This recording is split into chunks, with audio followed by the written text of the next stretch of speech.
रहमान रहीम, अस्सलाम वालेकुम। उम्मीद है आप ठीक होंगे, खैरियत से होंगे। तैयब बलोच आपकी खिदमत में फिर से हाजिर है जी। आज की सबसे बड़ी ख़बर आपसे शेयर करनी है और वो ख़बर ये है कि chief justice of Pakistan Umar Ata Bandial ने जो है वो ऑडियो लीक जुडिशल कमीशन के ख़िलाफ़ दायर दरख्वास्तों पर 5 रुकनी लार्जर बेंच भी जो है वो तश्कील दे दिया है। अब इस बेंच में जो है वो चीफ जस्टिस उमर अता बंदियाल ख़ुद शामिल हैं, उसके साथ justice Munib Akhtar, justice Ijazul Ahsan, justice Shahid Waheed और जस्टिस हसन रिजवी जो हैं वो शामिल हैं। यूँ ये 5 रुकनी लार्जर बेंच जो है वो तश्कील दिया गया है और ये बेंच जो है वो ऑडियो लीक जुडिशल कमीशन के ख़िलाफ़ दायर दरख्वास्तों पर समाअत करेगा। जैसा कि आपके इल्म में होगा कि हुकूमत पाकिस्तान की जानिब से जो है वो ऑडियो लीक्स की प्रोब के लिए, इन्वेस्टिगेशन के लिए, तहकीकात के लिए जो है वो एक जुडिशल कमीशन तश्कील दिया गया था, जिसकी सरबराही सुप्रीम कोर्ट के सीनियर तरीन जज जस्टिस काजी फैज़ ईसा कर रहे हैं और इसके साथ साथ उनकी मुआवनत इस्लामाबाद हाई कोर्ट के चीफ जस्टिस और चीफ जस्टिस जो हैं वो बलुस्तान हाई कोर्ट जो है वो कर रहे हैं। यूँ जुडिशल कमीशन इजलास की पहली कार्रवाई जो है उसका बाकायदा आगाज़ भी हो चुका है और अब हफ्ते को उसकी दूसरी जो है वो समाअत होना थी और इस हवाले से जुडिशल कमीशन ने जो है जो उनको 8 ऑडियोज़ थी जिनका उनको TORs दिए गए, मैंडेट दिया गया और प्रोब करने के लिए, उस हवाले से तमाम मुतलका रिकॉर्ड्स भी मंगवा लिया था और फिर नोटिस भी सबको जारी करने का फ़ैसला कर लिया गया था। कुछ को नोटिस भी जारी हो चुके हैं। अब आप यूँ कह सकते हैं कि चीफ जस्टिस उमर अता बंदियाल की सासू माँ को नोटिस मिलते ही चीफ जस्टिस उमर अता बंदियाल ख़ुद मुतहरक हो गए हैं। अब क्योंकि उनकी सासू माँ जो है माँ जबीन नून वो राफिया तारिक के साथ उनका ऑडियो जो है वो पब्लिक हुआ, रिकॉर्ड पे आया, सबके सामने हुआ, सुना सब ने, जिसमें बरमला जो है वो चीफ जस्टिस की सासू माँ ये कह रही थी कि ये कम बख्त जो है ये तो जो है मार्शल भी नहीं लगाते। तो अब उनको नोटिस क्या मिला, चीफ जस्टिस जो है वो एकदम मुतहरक हो गए और ये हम पहले भी सोच रहे थे कि यार ये क्या हो रहा है कि क्या चीफ जस्टिस ये गवारा कर लेंगे कि उसकी सासू माँ को जो है वो जस्टिस काजी फैज़ ईसा के कमीशन में बुलाया जाए, उनसे पूछ गुछ की जाए, उनसे तहकीकात हों और इस ऑडियो की सनद और इस ऑडियो से मुतल्लिक जो है उनसे इंफॉर्मेशन ली जाए। तो ये सारा कुछ चीफ जस्टिस उमर अता बंदियाल कैसे जो है वो गवारा कर लेंगे। वाकई कि हम भी ये सोच रहे थे और ये चीज़ें थी कि वो चीफ जस्टिस की सासू माँ ने ज़रूर कहा होगा उमर अता बंदियाल की, उमर देखो ये क्या हो रहा है, ये काजी मुझे क्यों नोटिस भेज रहा है, आप चीफ जस्टिस हो के भी आप कुछ नहीं कर पा रहे। तो ये वो बातें थी जो गर्दिश कर रही थी। तो अब वो चीज़ जो है वो हकीकत का रूप भी धार चुकी है।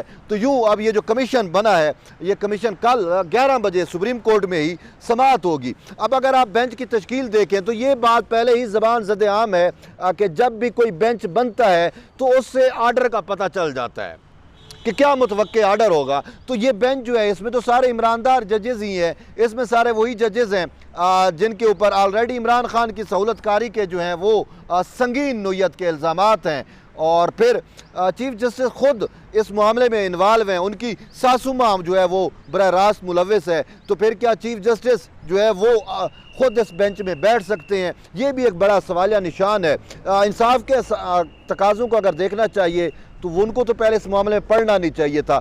अब अगर दरख्वास्तें आ गई हैं, उन्होंने बेंच में मतलब बेंच तश्कील देना था, तो कोई ऐसे जजेस जो है वो बिठाए जाते जिनके ऊपर एतराज़ ना होता, जिनकी सासू माओं की ऑडियो लीक्स ना हुई होती, जिनकी सासू माएँ ख़ानदान के लोग बरह रास्त इमरान खान की सहूलतकारी में मुलव्विस ना होते, जिनके ऊपर ठप्पा ना लगा होता। इनके ऊपर तो ऑलरेडी हम ख्याल जजेस का ठप्पा लग चुका है और इसमें बेंच में मौजूद जजेस वो भी हैं जिनके ऊपर बरह रास्त, जिनके नाम ऑडियो लीक्स में आए, जिनके ऊपर बरह रास्त ये इल्ज़ामात लगे कि वो किस तरीके से मैनेज हुए हैं।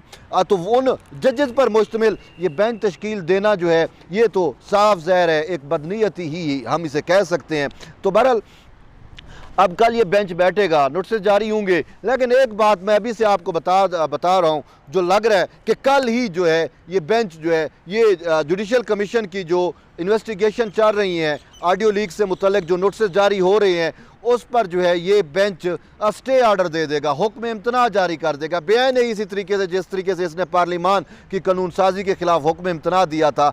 तो अब कल सबसे बड़ी खबर यही होगी, और जब ये खबर मिलेगी तो आपको आइडिया हो जाएगा कि हमने आपको पहले ही आगाह कर दिया था कि चीफ जस्टिस उमर अता बंदियाल की सरबराही में ये जो ऑडियो लीक्स के खिलाफ, ऑडियो लीक्स जुडिशल कमीशन के खिलाफ जो दरखास्तें आई हैं, इस पर जो है वो कल ही हुक्म इम्तना या स्टे ऑर्डर जारी करके इसकी प्रोसीडिंग को, इसकी कार्रवाइयों को जो है वो रोक दिया जाएगा। मेन मकसद और मेन मुद्दा, मेन मंशा यही होगी या यही है कि बंदियाल की सासू माँ बच जाए और वो इस कमीशन में पेश ना हों, और वो जो जिस तरीके से इमरान खान की सहूलतकारी के लिए ख़ुद चीफ जस्टिस बंदियाल को उसने मुलव्वस किया हुआ था, उससे इसकी जान छूट जाए। लेकिन बात यह है कि इस तरीके से तो जान नहीं छूटेगी, सबको पता है। लेकिन अब इस बेंच की तश्कील के बाद चीफ जस्टिस उमर अता बंदियाल मज़ीद मुतनाज़ा हो जाएंगे। ऑलरेडी वो इतना मुतनाज़ा है, उनके बारे में ये सारी बातें आ चुकी हैं, अब तो वो खुल के सामने आ गया, यानी निद्दे पे सामने आ गया।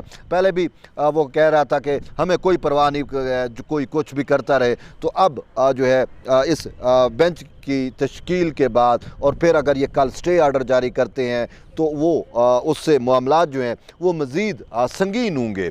अब इसमें जस्टिस काजी फैज़ ईसा का तो कोई स्टेक नहीं है, उसको तो हुकूमत ने एक मैंडेट दिया, हुकूमत ने उनको TORs बना के दिए, तो उन्होंने काम का आगाज़ भी जो है वो बाकायदा तौर के ऊपर कर दिया। अब हुकूमत की जानिब से ये चीज़ आई कि जुडिशल कमीशन की तश्कील के लिए चीफ जस्टिस ऑफ पाकिस्तान से मुशावरत क्यों नहीं की गई, ये एक एतराज़ात उठाए जा रहे थे। तो हुकूमत की जानिब से ये वजाहतें दी गई कि भाई आप ख़ुद देखें कि जब चीफ जस्टिस उमर अता बंदियाल ख़ुद मुलव्वस है, जब उसकी सासू माँ का ये मामला जो है वो इसमें मुलव्वस है, तो फिर चीफ जस्टिस को जो है वो जुडिशल कमीशन की तश्कील के लिए मामला भेजने का मकसद क्या था या क्या होगा। साफ ज़रा अगर भेजा जाता तो चीफ जस्टिस फिर अपनी मर्ज़ी का बेंच बनाते और जो है वो उनकी कोशिश होती कि ये कमीशन या ये हुकूमत की जो इंटेंशन है ये पाया तकमील तक भी ना पहुंच सके। तो इसी वजह से हुकूमत ने उनको बाईपास करके चीफ जस्टिस अपना सुप्रीम कोर्ट के सीनियर तरीन जज जस्टिस काजी फैज़ ईसा की सरबराही में ये कमीशन तश्कील दिया था। लेकिन ये कमीशन जो है वो किसको हज़म नहीं हो रहा था। अब आपको सामने है कि जो सामने आ चुके हैं कि इमरान खान के ऊपर आरोप था, इमरान खान के ऊपर ये इल्ज़ाम था कि जजेस के ऊपर भी ये चीज़ थी कि ये इमरान खान के लिए सहूलतकारी कर रहे हैं। तो फिर इमरान खान और तहरीक इंसाफ की जानिब से पहली दरख्वास्त तहरीक इंसाफ की जानिब से या इमरान खान की जानिब से बाबर अवान ने जमा कराई, जिसने जुडिशल कमीशन को चैलेंज किया। और फिर उसके बाद जो है वो दीगर दरख्वास्तें भी आई, हनीफ राई की दरख्वास्त आई। फिर उसके बाद आज सदर supreme court bar Abid Zubairi की भी दरख्वास्त आ गई। और आबिद ज़ुबैरी की क्यों आ गई कि आबिद ज़ुबैरी की परवेज़ इलाही के साथ टाक्स हैं, जिसमें जस्टिस मज़हर नकवी का भी नाम लिया जा रहा है और बाकी चीज़ें भी हैं। तो यूँ जो है वो 8 ऑडियोज़ हैं जिसमें साबिक़ चीफ जस्टिस साकिब निसार और वो सारे ख्वाजा तारिक रहीम। तो इन 8 ऑडियोज़ को प्रोब करना था, इन 8 ऑडियोज़ की जो है अथेंटिसिटी चेक करनी थी और इनमें मुलव्वस जो विटनेस, इनमें जो मुलव्वस लोग हैं उनको बतौर गवाह तलब किया जाना था और उनसे पूछ गुछ होनी थी। उसके बाद कोई कंक्लूजन निकलना था, किसी नतीजा ड्रा होना था। लेकिन अब उन सारी चीज़ों को जो है नतीजा ड्रा होने से पहले ही नताइज सामने आ गए हैं। अब सबसे बड़ा नतीजा तो यही है कि चीफ जस्टिस उमर अता बंदियाल इसमें बरह रास्त मुलव्वस है, उसकी सासू माँ मुलव्वस है और वो जो है कमाल ढिठाई करते हुए अब इस पे उसने जुडिशल कमीशन के ख़िलाफ़ अपना बेंच भी बना दिया और कल इसको जुडिशल कमीशन को भी वो इसके खिलाफ हुक्म इम्तना दे देगा और यूँ जो है वो स्टे ऑर्डर जब जारी कर देगा उसकी कार्रवाइयों को भी रोक देगा। लेकिन इन सारी चीज़ों से एक चीज़ सामने आ जाएगी, वो ये कि जो हुकूमत की इंटेंशन थी, जो हुकूमत चाहती थी, उस पर अब ख़ुद chief justice Umar Ata Bandial stamp लगा देगा कल कि भाई वाकई हम मुलव्वस भी हैं, हम जो है वो सहूलतकारी में भी और ये सारी चीज़ें दुरुस्त हैं। लेकिन हम क्या कर सकते हैं कि जब सहूलतकारी करनी है तो फिर निदे पे की जाए। ऑलरेडी आपके सामने वो इतने एक्सपोज हो चुके हैं। तो बहरहाल कल अब इस मामले पर समाअत होगी और देखेंगे कि कल इस समाअत में क्या होता है। लेकिन ख़बर मैंने आपको दे दी है कि कल जब समाअत होगी तो इसके ऊपर बरह रास्त हुक्म इम्तना जो है वो भी जारी कर दिया जाएगा। फिर ये मामला यानी जुडिशल कमीशन को जो है वो काम से रोक दिया जाएगा और जो ये काम से रुक जाएगा तो फिर शायद इसको खूब खाते में डाल दें। बाद की बातें बाद में देखी जाएंगी, सितंबर तक शायद फिर ये केस भी फिक्स ना हो, लेकिन ये कल से चीज़ें वाज़ेह होंगी। लेकिन मेन चीज़ तो तयशुद्ध है कि इस पर जो है वो स्टे ऑर्डर कल ही हो जाएगा और यूँ जुडिशल कमीशन आपको अपना काम जो है वो नहीं करने दिया जाएगा, क्योंकि बंदियाल नहीं चाहता कि उसकी सासू माँ को बुलाया जाए, उसके बयानात रिकॉर्ड हों और वो सारे हक़ैक़ जो अवाम जानना चाहती है कि किस तरीके से इमरान ख़ान की बंदियाल सहूलतकारी कर रहा है और क्यों कर रहा है, कि कहीं वो हक़ैक़ अवाम के सामने ना आ सकें। और क्योंकि ख़ुद बंदियाल की कुर्सी को, बंदियाल की इस मनसब को भी इससे बरह रास्त ख़तरा है, तो इन्होंने इसी वजह से अब खुल के ये बेंच भी बनाया है और कल इस पर समाअत भी करेंगे। तो बहरहाल एट द एंड यही है कि जुड़े रहिए तैयब बलोच के साथ। मज़ीद कोई अपडेट आती है तो हम आपको आगाह करेंगे। तब तक के लिए इजाज़त दें। अल्लाह हाफ़िज़।